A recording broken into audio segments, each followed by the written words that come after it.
Anime videos, YouTube and I have never gone well, so I have no idea what the visuals will be, and that's not even mentioning the blood. I'll keep this short. If all goes well, this will be uploaded on June 19th, Vivy's birthday and the 5th anniversary of her anime's finale, with 6 months and 19 days also being how long before the first episode Vivy met her first fan, Momoka, which is a really cool Easter egg. Unfortunately, the anime debuted on April 3rd, despite the first episode being set on April 11th. I guess Wit Studio couldn't quite get the scheduling right for the premiere, though they did get episodes 1 and 2 back to back, which is crazy for an anime original. This channel became a Vivy only one while it aired, so it goes without saying I really like it. I still consider it my favorite anime, listen to its songs, and never miss a chance to gush about it with friends. It was very popular at its time of airing too, despite spring 2021 being packed with great anime.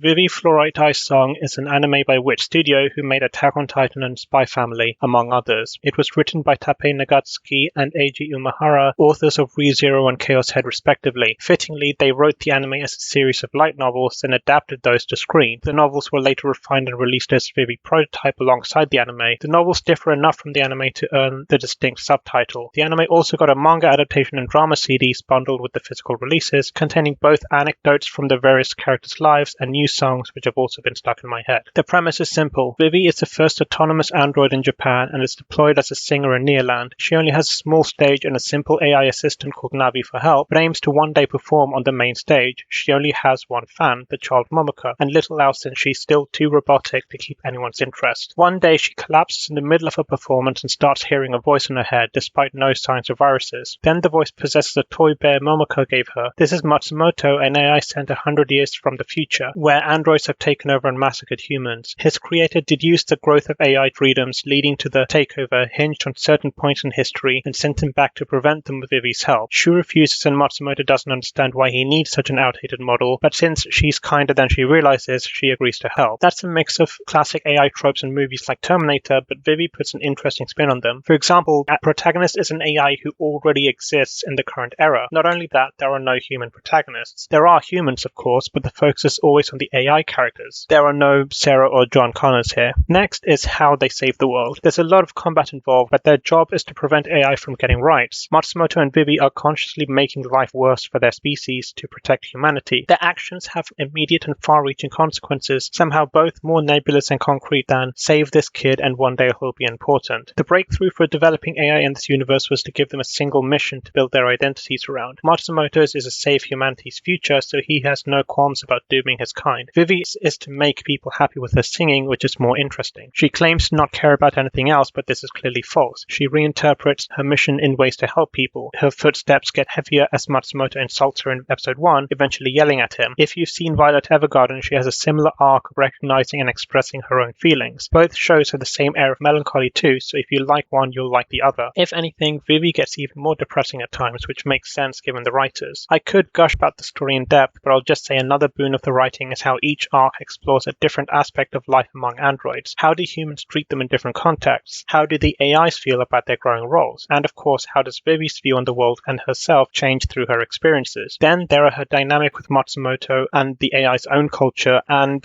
I should stop. The OST is done by Monica, which you might know from the Nier games. I don't know how much of it I can play, but it's great. There's a mix of calm tracks, a few funny ones, and a lot of epic ones. Vivy Unrivaled, for example, is one of my favorite pieces of music ever. The songs are done by separate singers for each character. Not only are they great, these roles have also been great for their careers. Vivy's singing voice, Kairi Yagi, for example, was a new talent when she was brought on and got a lot of attention for it. As I said before, the extra songs in the physical releases are just as good. We even got a full concert for them and Monica after the anime ended. The visuals might be something YouTube lets you see, so I hope you agree they're also great. All the environments pop, characters are drawn with great detail and include many little touches. For instance, I like the focus on the android's eyes when AI's humanity is brought up, showing they're mechanical. Then the action scenes, they're so well choreographed. They show off great athleticism and use slow-mo well to emphasize certain movements to really make everything pop. I can't show any, but you'll agree when you see them. I watched some of them many times on YouTube, for example. They're really that good.